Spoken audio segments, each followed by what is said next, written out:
اعوذ باللہ من الشیطان الرجیم بسم اللہ الرحمن الرحیم 18ویں پارے میں سورہ نور کی 26 آیات ہو گئی تھیں اور اللہ تعالی نے ان آیات میں حضرت عائشہ رضی اللہ عنہا کے سلسلے میں جو تہمت ان پہ اور حضرت صفوان رضی اللہ عنہ پہ لگائی گئی تھی، اللہ تعالی نے اس کا جواب بھی دیا اور اللہ نے یہ بات بھی ارشاد فرمائی کہ جو تہمت لگائی گئی تھی جن لوگوں پر بھی یہ سب کے سب بری ہیں، اور اللہ نے ان کو نہ صرف بخشش فرمائی ہوئی ہے بلکہ اس کے ساتھ ساتھ اللہ نے ان کے لیے عزت کے ساتھ روزی کا بھی بندوبست کیا ہے۔ اور حضرت عائشہ رضی اللہ عنہا کے فضائل اور مناقب کی بات عرض کی تھی کہ وہ کس قدر حضور اقدس صلی اللہ علیہ وسلم کے قریب تھیں، اور حضرت عائشہ رضی اللہ عنہا کے مناقب میں وہ روایت بھی قابل ذکر ہے جو ابن ابی ملیکہ رحمۃ اللہ علیہ نے حضرت عبداللہ ابن عباس رضی اللہ عنہما کے حوالے سے نقل کی ہے، اور مسند احمد میں وہ روایت آئی ہے کہ حضرت عائشہ رضی اللہ عنہا کا جب آخری وقت آیا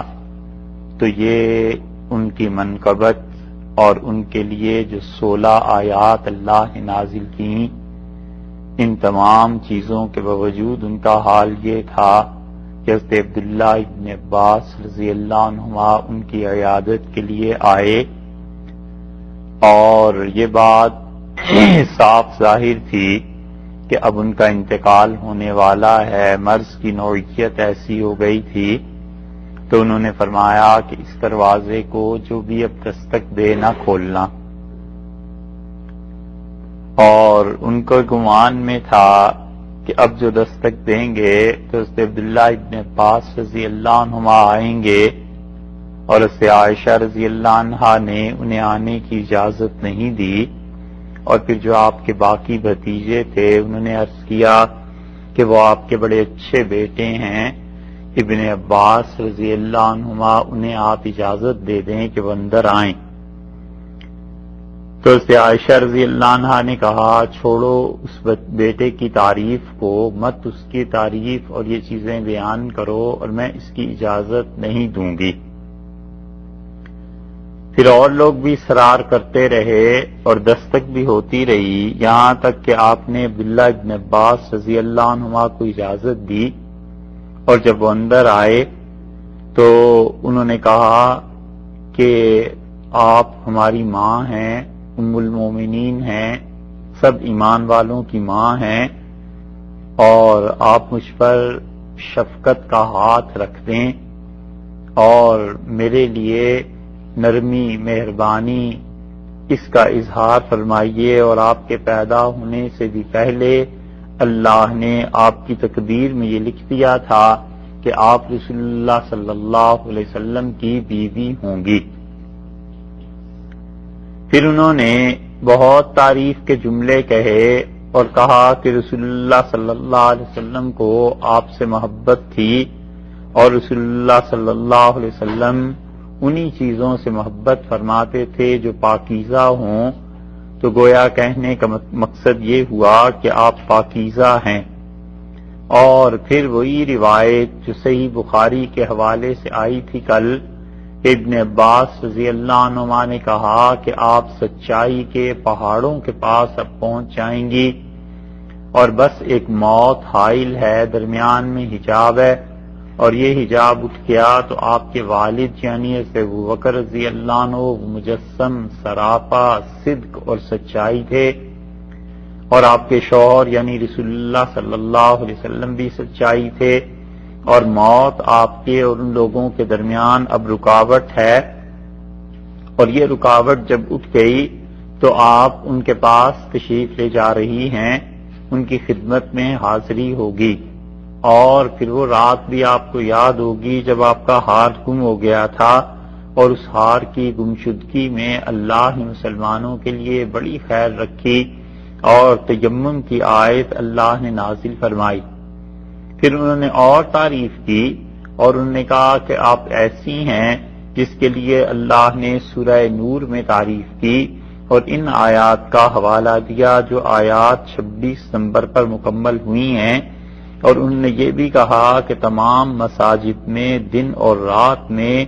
لوگ ان آیات کو پڑھتے ہیں، یعنی علم والے جانتے ہیں کہ جب یہ آیات پڑھی جاتی ہیں تو آپ کی منقبت، آپ کی تعریف، آپ کی عفت، آپ کی پاکیزگی ان لوگوں کے دلوں میں آتی ہے۔ تو آپ نے کہا کہ بس یہی چیز تھی جس سے میں روکتی تھی، یعنی یہ آئیں گے اور میری تعریف کریں گے اور یہی چیز ہے جس کو میں منع کرتی تھی۔ تو انہوں نے کہا عبداللہ ابن عباس رضی اللہ عنہما کے بیٹے، میری تعریف چھوڑ دو، بس کاش میں مٹ جاتی اور کاش میں ایسی ہو جاتی کہ کنت نسیا منسیا، لوگ بھول بسر چکے ہوتے، بھولی بسری ہو گئی ہوتی، لوگوں کو یاد بھی نہ ہوتا کہ عائشہ نام کی کوئی عورت اس دنیا میں آئی تھی۔ یہ چیز ہے جو صحیح ترین موقف ہے کہ انسان ساری بشارتوں اور ساری عبادتوں اور حتیٰ کہ اسے دنیا میں فرشتے بھی آ کر خوشخبری دے دیں اور جنت میں اسے اپنے خیمے نظر آنے لگیں تو بھی بندہ اللہ کی بے نیازی سے اور اللہ تعالی کی گرفت سے اپنے آپ کو بری نہ سمجھے، اور جب تک ایمان پہ موت نہ آ جائے کوئی چیز ایسی نہیں ہے جو قابل اطمینان اور قابل بھروسہ ہو، کیونکہ انسان کچھ نہیں جانتا کیا چیز اس کو پیش آنی۔ اور عبداللہ ابن عباس رضی اللہ عنہما یہ وہی ہیں جنہوں نے حضرت عمر رضی اللہ عنہ کی وفات سے پہلے تعریف کی، اور حضرت عمر رضی اللہ عنہ نے اس وقت ان سے یہی کہا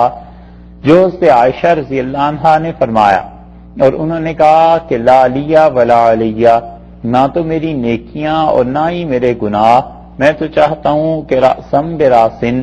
سر بسر چھوٹ جاؤں، برابر سرابر بس سب چیزیں ہو جائیں اور اللہ تعالی مجھ سے سوال نہ کرے۔ میں ڈرتا ہوں اس چیز سے جو اب موت کے بعد میرے سامنے آئے گی۔ تو یہ آدمی کی حالت ہونی چاہیے کہ اسے تمام تر نیکیوں کے ساتھ یہ کھٹکا لگا ہی رہے موت تک کہ دیکھیے آخری لمحے میں کیا چیز پیش آتی ہے، انسان ایمان لے کے اس دنیا سے جاتا ہے یا کسی اور حالت پر مرتا ہے۔ اس لیے قرآن پاک کی ان آیات میں جو اللہ تعالیٰ نے ان کی تعریف کی ہے یہ اتنی واضح اور صاف آیات ہیں کہ شیعہ علماء تک نے حضرت عائشہ رضی اللہ عنہا کی برات کا ذکر بھی کیا، اور انہوں نے کہا کہ ام المومنین رضی اللہ عنہا کی منقبت اور تعریف میں یہ آیات نازل ہوئی ہیں۔ تبرسی جس کے متعلق یہ روایات بھی ملتی ہیں کہ وہ قرآن کریم کو پورا نہیں جانتے تھے اور ان کا خیال یہ تھا کہ قرآن جو پورا تھا وہ امام غائب کے پاس ہے اور اب ہمارے پاس جو قرآن ہے یہ ناقص ہے۔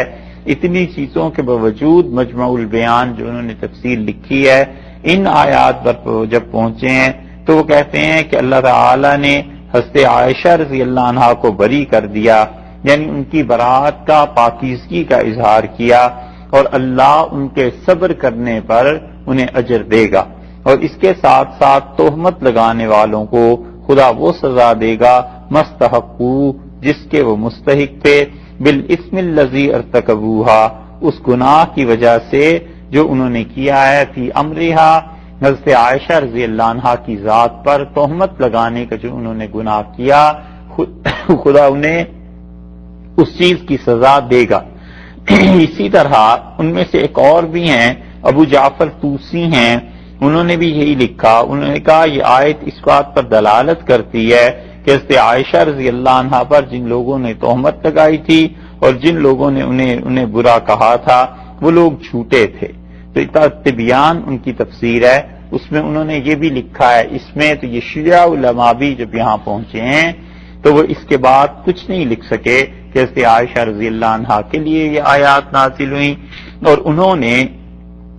ام المومنین رضی اللہ عنہا کے لیے اجر کی بات بھی لکھی ہے۔ تو ظاہر ہے کہ اجر اسے ہی ملتا ہے جو مسلمان ہوگا، جو مومنہ ہوں گی، تو تو اس اعتبار سے انہوں نے ان کے ایمان کا بھی گویا کہ بعض علماء نے ان میں سے اقرار کیا.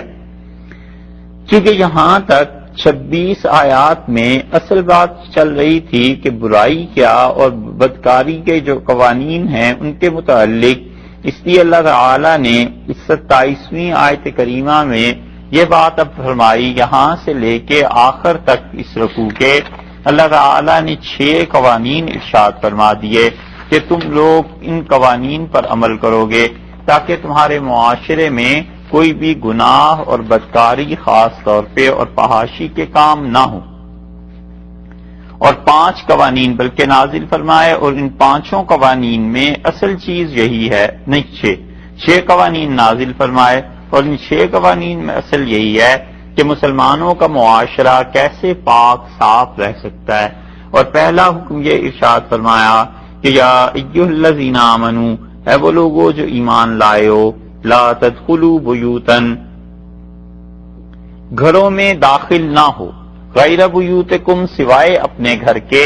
اور کسی کے گھر میں داخل نہ ہو. تو اللہ تعالی نے پہلا حکم یہ دیا، گویا منع کر دیا کہ تم لوگ اپنے گھر کے علاوہ کسی کے گھر میں داخل نہ ہونا. اور پھر فرمایا حتی تستأنسوا، یہاں تک کہ تم ان سے انسیت حاصل کر لو، ان کو پہچان ہو جائے تمہاری، جب تک کہ تستأنسوا، تم بول چال نہ کر لو، وتسلموا، اور سلام کیا کرو، علی اہلیہا، اس گھر والوں پر. ذالکم، یہ فعل اور یہ عمل، خیر لکم، تمہارے لیے بہت اچھا ہے، ان کنتم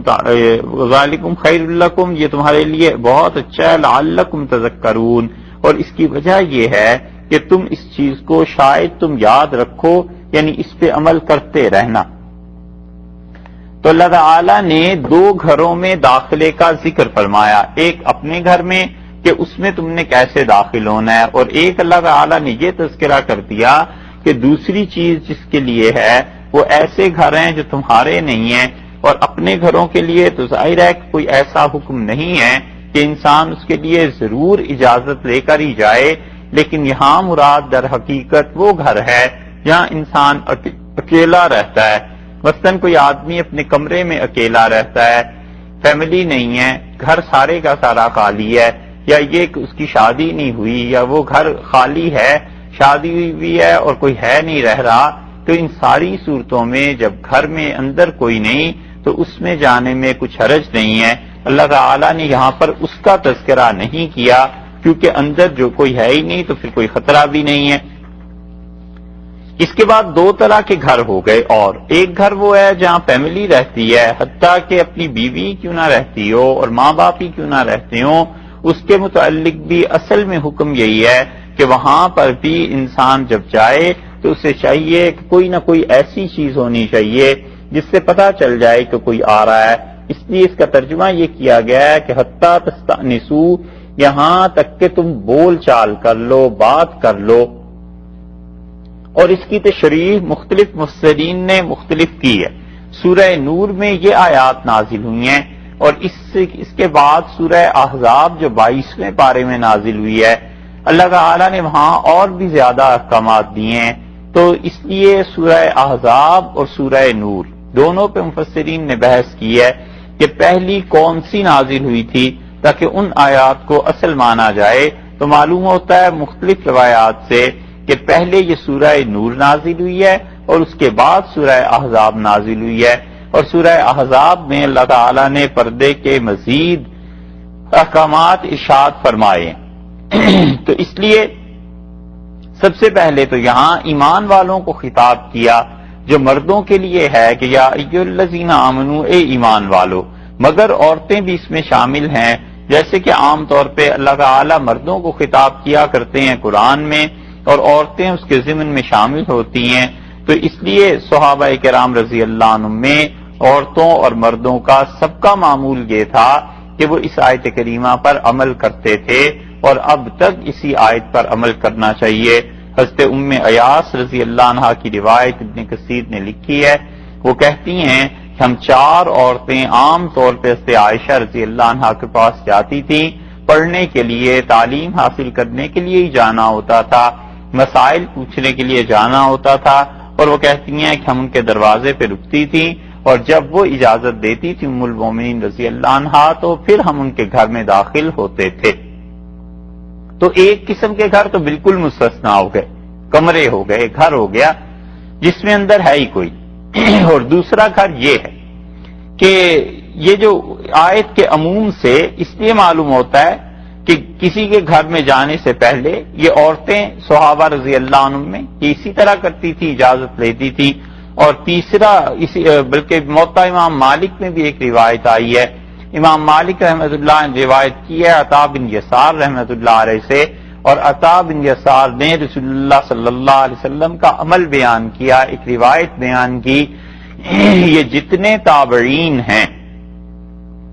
جب یہ روایت بیان کریں ڈائریکٹ رسول اللہ صلی اللہ علیہ وسلم سے تو یہ روایت مرسل کہلاتی ہے۔ اس کا مطلب ہے درمیان میں وہ صحابی رضی اللہ عنہ کا واسطہ چھوڑ دیتے ہیں، اور تابعی کہتا ہے کہ رسول اللہ صلی اللہ علیہ وسلم نے یہ کیا، تو اگر تابعی سچا ہے وہ اس کا اعتماد ہے تو اس کی حدیث کو ہمیشہ مانا جاتا ہے، کیونکہ درمیان میں صحابی رضی اللہ عنہ کا نہ ہونا کوئی معنی نہیں رکھتا۔ وہ تو ہمارا عقیدہ ہے اہل سنت والجماعت کا کہ صحابہ رضی اللہ عنہ سب کے سب سچے تھے، اسی لیے موطا میں مرسل روایت آتی ہے عطا بن یسار رحمۃ اللہ علیہ کی، اور انہوں نے کہا کہ ایک شخص نے رسول اللہ صلی اللہ علیہ وسلم سے پوچھا کہ اللہ کے رسول میں اپنی والدہ کے گھر میں جاؤں تو کیا وہاں بھی مجھے اجازت لینی چاہیے؟ تو رسول اللہ صلی اللہ علیہ وسلم نے فرمایا وہاں بھی تم اجازت لے لیا کرو۔ یہ واجب فرض کے درجے میں تو اگرچہ نہیں، لیکن احتیاط اسی میں کہی گئی ہے کہ وہاں بھی اجازت لے لی جائے۔ اس نے کہا اللہ کے رسول میں تو اپنی والدہ کے ساتھ ہی گھر میں رہتا ہوں، تو رسول اللہ صلی اللہ علیہ وسلم نے فرمایا اگرچہ تم ان کے ساتھ سارا وقت رہتے ہو تو بھی جب تم جاؤ تو گھر میں جانے سے پہلے اجازت لے لیا کرو۔ اور پھر آپ نے فرمایا فرض کر لو کسی وقت وہ کپڑے تبدیل کر رہی ہیں تو تم کیا اس حالت میں دیکھنا انہیں پسند کرو گے؟ یہ اس لیے سمجھا دیا کہ اس آیت سے یہ ثابت ہوتا ہے کہ اللہ تعالی نے فرمایا کہ ایسے گھر جن گھروں میں تم جاتے ہو یا تو وہ ایسے گھر ہیں جن میں تمہارے علاوہ ہے ہی کوئی نہیں، تم اکیلے رہ رہے ہو یا فیملی نہیں ہے، تو بس اس میں تو کسی سے اجازت لینی ہی نہیں ہے، مگر ایسا گھر جہاں پر بہن بھائی رہتے ہیں، ماں باپ رہتے ہیں، حتیٰ کہ بیوی بھی رہتی ہے، تو بھی اجازت لینا مستحب ہے، اچھا ہے۔ اس کی مختلف صورتیں، گھنٹی جیسے کوئی بجا دے تو پتا چل جاتا ہے کہ فلاں آیا ہے، گاڑی ہے اس کا ہارن کسی نے بجا دیا، گھر والوں کو اندازہ ہو جاتا ہے کہ فلاں آدمی آیا ہے، وہ اس طرح کا ہارن بجاتا ہے۔ لیکن اس ہارن بجانے میں بھی بات یہ ہے کہ اگر اس کے محلے والوں کو، ہمسایوں کو تکلیف ہوگی تو وہ ایسے نہ کرے۔ عبداللہ ابن مسعود رضی اللہ عنہ کہتے تھے میں کبھی اپنے گھر میں نہیں گیا مگر یہ کہ اگرچہ میرے گھر میں میری بیوی ہوتی تھی مگر میں جب دروازے سے داخل ہوتا تھا تو انہیں کبھی سلام کر لیتا تھا، اور فرماتے تھے کہ اس طرح کہ میں کھانسی کر لیتا تھا تاکہ انہیں پتا چل جائے کہ وہ آ گیا ہے، اور وہ کوئی چیز مجھے نہ بتانا چاہیں یا چھپنا چاہیں، کسی چیز کو چھپانا چاہیں جو ان کی مرضی میں ہے تو وہ اس چیز کو کور کر سکیں۔ یہ عبداللہ ابن مسعود رضی اللہ عنہ کی وہ اہلیہ بھی کہتی ہیں کہ جب وہ آتے تھے تو وہ ہمیشہ ایسے کرتے تھے اور کہتے تھے کہ میں تم لوگوں کو ایسی حالت کسی میں بھی نہیں دیکھنا چاہتا جو مجھے خود ہی ناگوار گزرے۔ تو یہ اخلاق کی بہت بڑی بات ہے کہ بیوی ہونے کے باوجود انہوں نے فرمایا کہ میں نہیں چاہتا تم لوگوں کو کسی ایسی حالت میں دیکھوں جو حالت مجھے ناگوار گزرے، اور تمہیں اس چیز کا خیال ہو تو تم اس حالت کو تبدیل کر لو۔ مثلا بہت سے لوگ ہوتے ہیں گھروں میں جاتے ہیں، اہلیہ ہیں، وہ کسی خاص چیز کو پسند نہیں کرتے، مثلا وہ یہ نہیں پسند کرتے کہ جب میں جاؤں تو بیوی اس وقت بھی فون کر رہی ہے، بیوی اس وقت بھی بیٹھ کے ٹی وی دیکھ رہی ہے، کوئی چیز ایسی۔ تو اس کا فائدہ یہ ہے کہ انسان جب جائے گا اور اجازت لے لے گا تو وہ اس حالت میں اس کو نہیں دیکھے گا جس کی وجہ سے اسے غصہ آ جائے، پارا چڑھ جائے اور چیخنے چلانے لگے۔ یہ بہت سی چیزیں ایسی ہیں، اس لیے شریعت نے بتایا ہے کہ چاہے وہ اپنے گھر میں جائے پھر بھی اسے چاہیے، بہتر یہی ہے کہ وہ اجازت لے لے، واجب نہیں ہے لیکن مستحب۔ لفظ یہ اللہ تعالیٰ نے ارشاد فرمایا کہ حتی تستأنسوا وتسلموا علی اہلھا، یعنی یہاں تک کہ تم ان کے ساتھ واقفیت پیدا کر لو۔ استیناس یا انس، محبت، وحشت کے مقابلے میں ہے یہ لفظ کہ انہیں وحشت نہ ہو۔ اچانک آ جانے سے، تو ان کے ساتھ ایسا تعلق ہو، دو کام فرمائے، ایک تو استئناس ارشاد فرمایا اور اس کا مطلب یہ ہوا کہ انس حاصل کر لو، اور دوسرے فرمایا وَتُسَلِّمُوا عَلَىٰ أَهْلِهَا، اور گھر والوں پر سلام کر لو، یہ دوسرا کام ہے۔ اسی لیے مفسرین بہت سے اس طرف گئے ہیں کہ اجازت حاصل کر لو جب گھر میں جاؤ اور سلام کرو، تو اسی لیے حضرت ابو ایوب انصاری رضی اللہ عنہ کی روایت میں بھی ایسے آتا ہے کہ انہوں نے بتایا کہ رسول اللہ صلی اللہ علیہ وسلم نے یہی سکھایا کہ ہم سلام کر لیں، تو وہ کہتے ہیں ایک ہی چیز، جب سلام کر لیا، گھنٹی بجا دی، کوئی اور ایسی چیز ہوئی جس سے مقصد پورا ہو گیا کہ گھر والوں کو خبر ہو جائے، تو بس ٹھیک ہے۔ وہ کہتے ہیں دونوں کام ایک ہی طرح بھی ہو سکتے ہیں،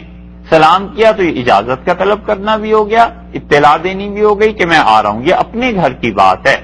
جبکہ اپنے ہی سارے عزیز، اپنی یعنی ایسے رشتے ہیں جیسے ماں، بہن، بیٹی، یہ لوگ رہتے ہیں، بچے رہتے ہیں، یہ اس کے متعلق ہے۔ جو علیحدہ گھر ہیں ان کے متعلق اور چیز آ رہی ہے، اسی لیے اس کے متعلق یہ ہے جو اوروں کے گھر ہیں، اللہ تعالیٰ نے فرمایا کہ غیر بیوتکم حتی تستانسوا وتسلموا علی اہلہا، یہ تیسری قسم کے بھی گھر آ گئے نا، ایک تنہائی والے گھر جہاں اکیلا کوئی رہتا ہے، کوئی سلام نہیں، کچھ نہیں، دروازہ کھولا چلے گئے، ایک وہ گھر جہاں اپنے بہن، بھائی، ماں باپ، بیوی، یہ لوگ رہتے ہیں، تیسرے گھر جن کے ساتھ رشتہ داری ہے، جن کے ہاں پردہ ہے، جن کے ہاں جانے سے پہلے اجازت لینا ضروری ہے، ان کے لیے فرما دیا کہ وہاں پر تو تم اجازت لوگے، یہ اجازت لینا اس معنی میں اگر کریں گے تو یہ واجب ہے، اس لیے کہ وہ کسی اور کا گھر ہے، تو فرما دیا کہ پہلے اجازت لو اور اس کے بعد تم کیا کرو گے، ان پہ سلام بھی کرو۔ امام بخاری رحمۃ اللہ علیہ نے ادب المفرد میں یہ روایت نقل کی ہے کہ انہوں نے کہا حضرت ابو ہریرہ رضی اللہ عنہ نے کہ جو شخص سلام سے پہلے تم سے اجازت مانگے اسے اجازت نہ دینا، اس کا مطلب یہ ہے کہ سلام کرے اور پھر اجازت مانگے، لیکن محدثین اس پہ بھی کہتے ہیں کہ مختلف روایات سے ثابت ہوتا ہے کہ رسول اللہ صلی اللہ علیہ وسلم پہنچتے تھے کسی کے گھر، سلام کر دیتے تھے، تو اس سے پتہ چل جاتا تھا کہ وہ ملنا چاہتے ہیں۔ ہمارے زمانے میں اس کا ایک اور طریقہ بھی ہے، وہ یہ کہ لوگ کارڈ بھیج دیتے ہیں، یہ بھی اسی کے قائم مقام ہے، گھنٹی بجا دیتے ہیں، یہ بھی اسی کے قائم مقام ہے، کوئی نوکر کوئی اور ہوتا ہے، سیکرٹری ہوتا ہے، اسے بتا دینا کہ میں فلاں صاحب سے ملنا چاہتا ہوں، یہ سب کے سب طریقے ایک ہی ہیں۔ حضرت جابر رضی اللہ عنہ کہتے ہیں کہ میں نے رسول اللہ صلی اللہ علیہ وسلم کو دیکھا اور میں نے جانا چاہا آپ کے پاس، اور میں نے دروازہ کھولا اور چلا گیا، تو رسول اللہ صلی اللہ علیہ وسلم نے مجھے سکھایا،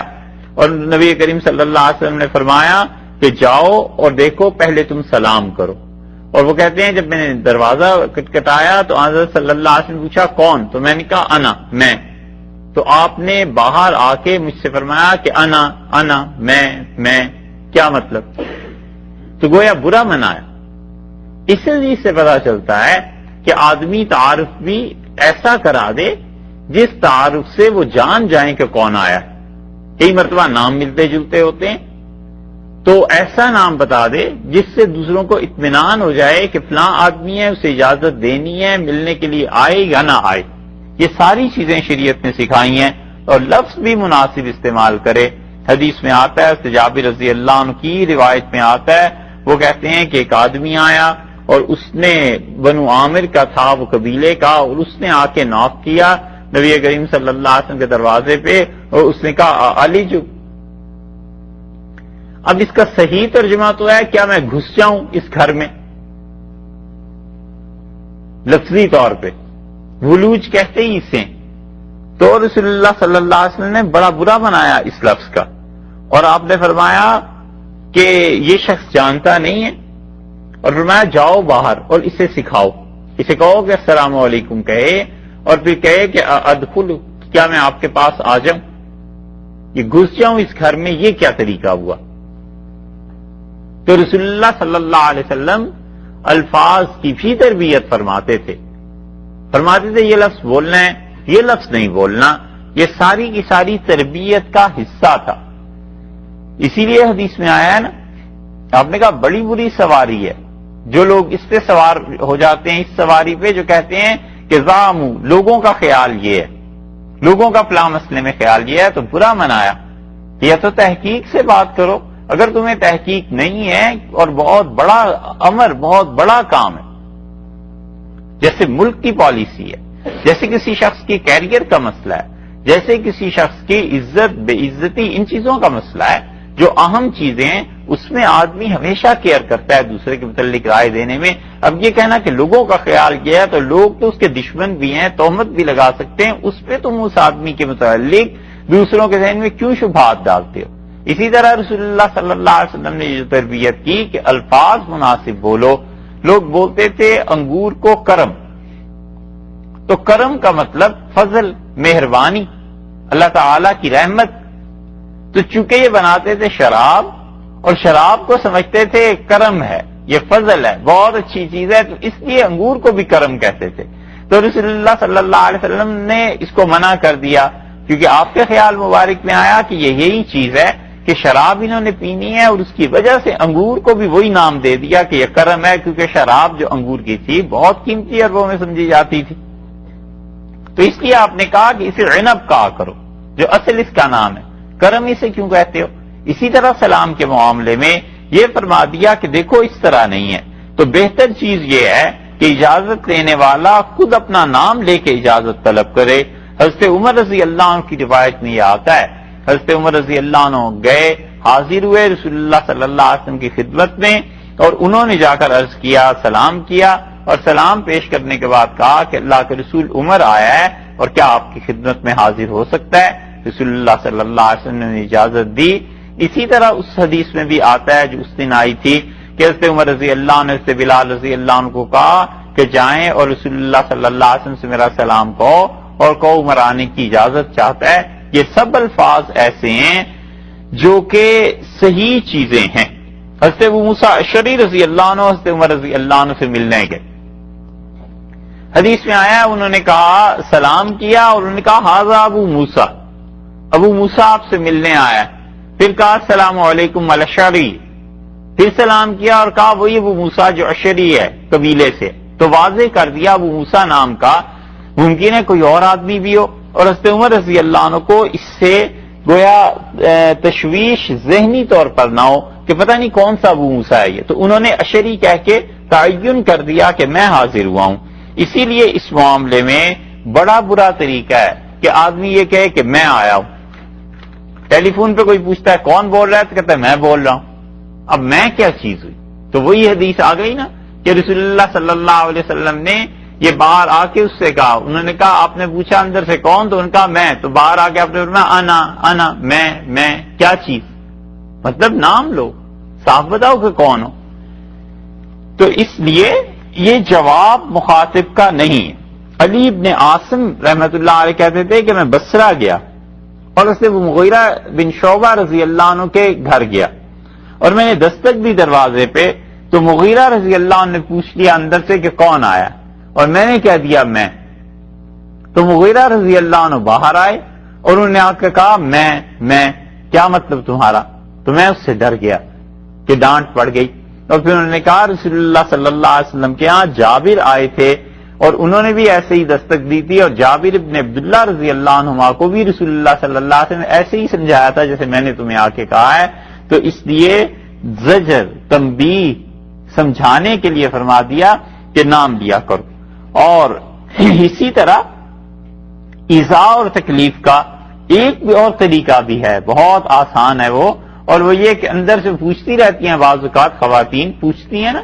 اب تو وہ آئی پیس آ گیا لگ جاتا ہے، لیکن ہمارے علاقوں میں اب تک اس کا رواج نہیں ہے، اور عورتیں اندر سے پوچھتی ہیں کون، اور یہ چپ کر کے کھڑے،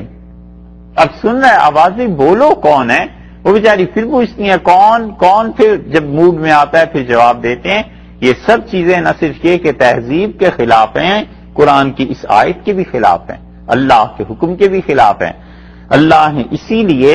آپ دیکھیے بدکاری تو بہت دور کا مرحلہ ہے، خدا نے اس کی جڑ کاٹ دی کہ تم اس تہذیب کو سیکھو، اس تمدن کو، اور اس طرح بات کرنی ہے جب کسی کے گھر میں جاؤ تو صاف بتاؤ کہ فلاں آدمی آیا ہے اور ملنا چاہتا ہے۔ اسی طرح فقہاء نے لکھا ہے کہ رسول اللہ صلی اللہ علیہ وسلم کے ہاں جب لوگ جاتے تھے،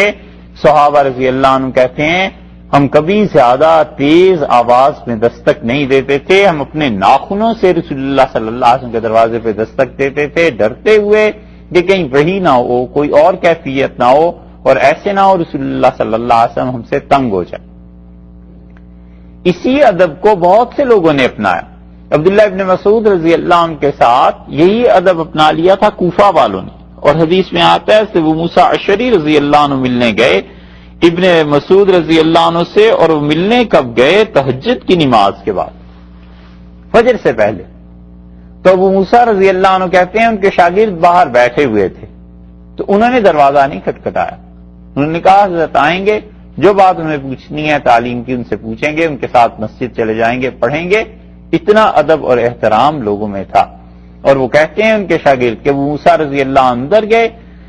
اور پھر جب باہر آئے تو ابن مسعود رضی اللہ عنہ بڑے غصے میں تھے۔ انہوں نے کہا ابھی تو رسول اللہ صلی اللہ علیہ وسلم کے کپڑے پرانے نہیں ہوئے، ابھی تو ان کے کھانے پینے کے برتن ہمارے سامنے موجود ہیں، اور اتنی جلدی اس امت نے بدعات کو اختیار کرنا شروع کر دیا ہے۔ یہ جن لوگوں کا تم ذکر کر رہے ہو کیوں نہیں نکال دیا تم نے انہیں مسجد سے؟ انہیں نہیں پتا کہ رسول اللہ صلی اللہ علیہ وسلم نے کوئی ایسی تلقین نہیں کی ہے جیسے وہ شخص جو تم بیان کر رہے ہو ممبر پہ بیٹھ کے لوگوں کے ساتھ کر رہا ہے۔ اور ابن مسعود رضی اللہ عنہ نے اس آدمی پر بڑی شدید نکیر کی، بہت شدید الفاظ کے متعلق ہے۔ انہوں نے کہا جو تم بیٹھے ہوئے ہو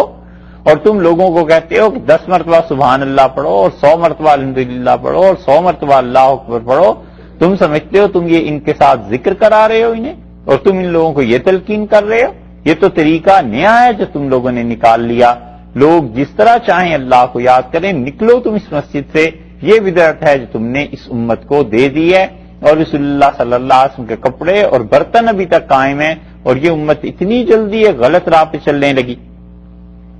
تو خیر اس حدیث میں آتا ہے کہ یہ لوگ بیٹھے رہتے تھے۔ عبداللہ ابن عباس رضی اللہ عنہ اپنے متعلق بھی کہتے ہیں، اسی لیے فقہا نے لکھا ہے کہ جب کوئی دستک دے تو اتنی اونچی آواز سے نہیں ہونی چاہیے کہ گھر والے ڈر جائیں اور وہ پریشان ہو جائیں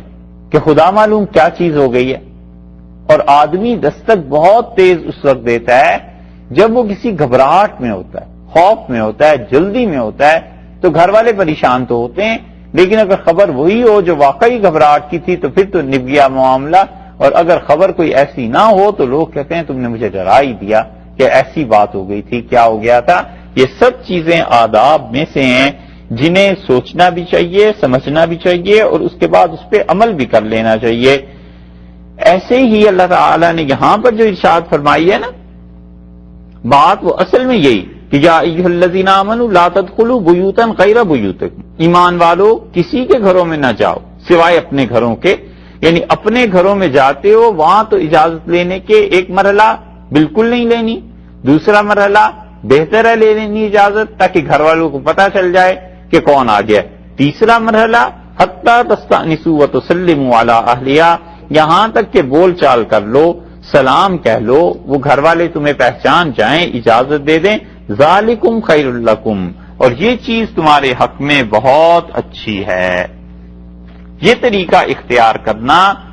تمہارے حق میں بہت اچھا ہے۔ سورہ نور پہلے نازل ہوئی اور سورہ احزاب ہوئی ہے نازل بعد میں۔ سورہ احزاب میں اللہ تعالی نے مزید احکامات اس سلسلے کے دیے ہیں، اور یہاں پر یہ فرما دیا کہ یہ اجازت کا طلب کرنا اور سلام کرنا تمہارا بہت اچھا ہے۔ دوسری جگہ فرمایا ہے کہ سلام کیا کرو اپنے گھر والوں کو،